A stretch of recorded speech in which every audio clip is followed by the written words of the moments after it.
Ladies and gentlemen and ninjas, welcome back on the African Game Design Eye. I'm on JP. We're here today to review a movie I've been looking forward to perhaps for too long, and perhaps I had way too high expectations. Havoc, starring Tom Hardy, directed by the great Gareth Evans. I took my time, came out Friday last week. I'm talking about it this weekend because I had to let it sit, simmer, get my thoughts on it ready. So, let's get into it. Mr. DJ, hit the intro.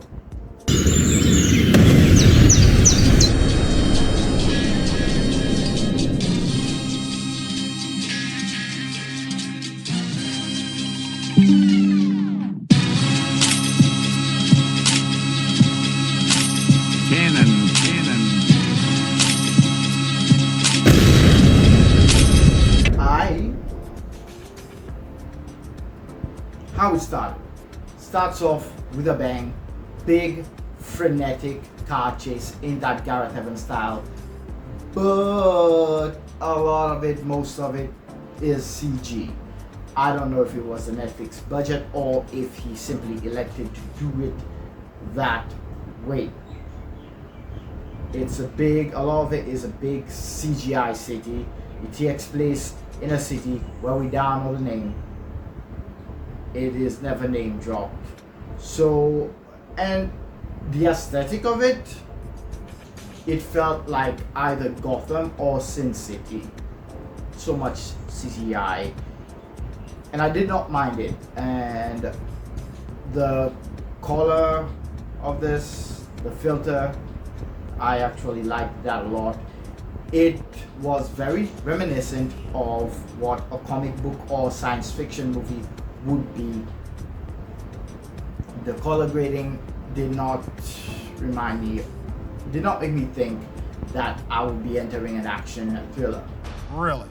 Considering also Mr. Evans' filmography with The Raid 2 and even Gangs of London. Apostle also didn't impress. I don't really know. I don't know. I don't think him and Netflix make for a good pairing. I don't think that.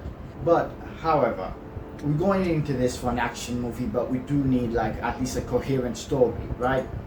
Ain't that about a bitch? And what we got was familiar. I'm not going to say generic story, but it was familiar. Familiar enough to keep us watching and engaged. But it did not exactly excel. It is the kind of multi-layered, let's say, crime thriller that you would get from an Indonesian movie or even Korean. Sonny Payne's in this. Well, it's a huge cast. Timothy Olyphant, Tom Hardy, Forrest Whitaker, Sonny Payne. I love Sonny Payne. If you ever watch Bullet in the Head, and did he choose not to do any martial arts here, or I don't Really know. Because Sonny Payne is a great martial artist. I don't know why he wasn't used to that. And it's giving away nothing to point out that most of these characters are villains and criminals.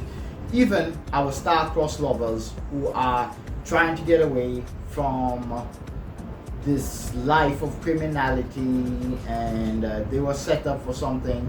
They're not angels. Supporting these two characters, morally gray area. They messed up and almost killed a police officer while boosting some drugs for the triad. And then the drug deal goes bad. Now they're on the run. They're being framed for the murder of the triad boss's son. But there's a throwaway line that Sonny Payne's character is upset because he was passed over for the leadership of the triad. We don't even get that till the end of the movie. His motivation for having done what he did. They did not dwell on it. He was basically a throwaway villain surrounded by a bunch of other criminals doing bad, terrible shit to each other. Tom Hardy's character, the lead, is definitely very morally gray, as he's dealing with his own messed up backstory as a very corrupt police officer. You could say that there are no real good guys in this. It's just varying degrees of badness and criminality. Whereas the Raid, we had Rama, who was a cop, father to be, and he was a straight up good guy. Here we don't get that.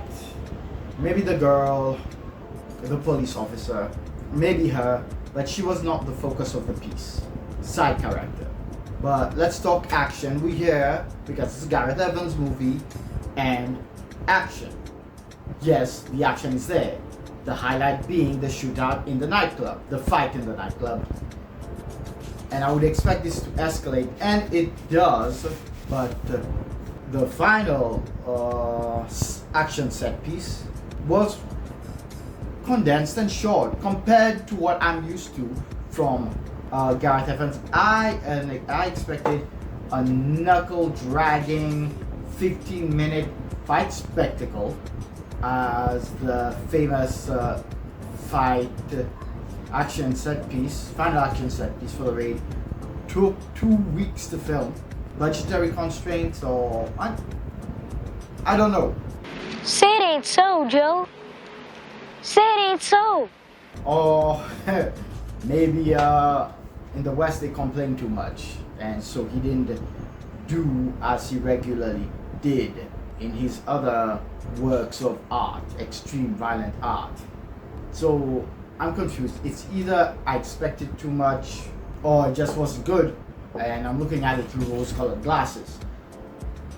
But with the first action sequence, I enjoyed myself. The car chase was fun, even though you know it's CGI.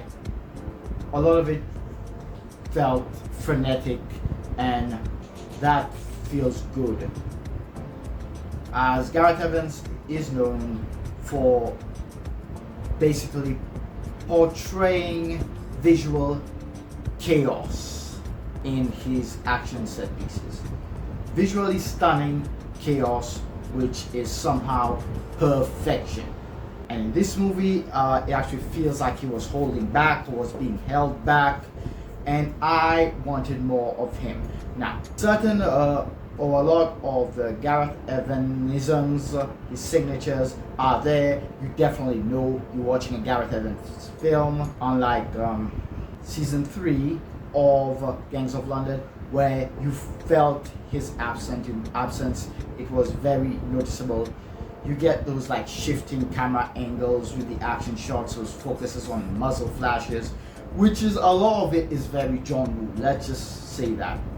I've never heard Gareth Evans say it, but I feel he might be inspired a lot by John Woo. And I'm talking like peak 80s to 90s John Woo.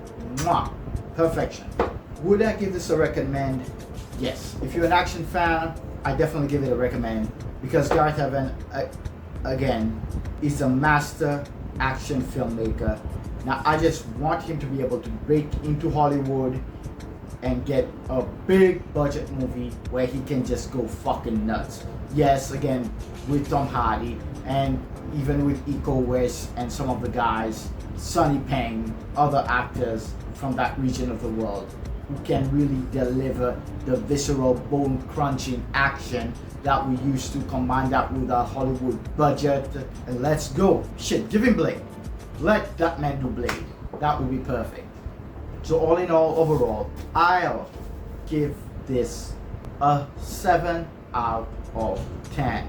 And on my Shaggy scale, it is a Mr. Lover Lover. Mr. Lover Lover. And as per usual, I would say action fans of the world unite. And despite how I feel about this right now, I do definitely 100% intend to give it another watch. See if it'll grow on me, like Aldi. Comment down below, tell me what you thought of this movie, tell me what your favorite Gareth Evans joint is, or your favorite action movie overall. Leave a like and subscribe. May the force be with you. Live long and prosper. May the odds be ever in your favor. Wakanda forever, my ninjas. I'll catch you on the next one. JP out, she'll win.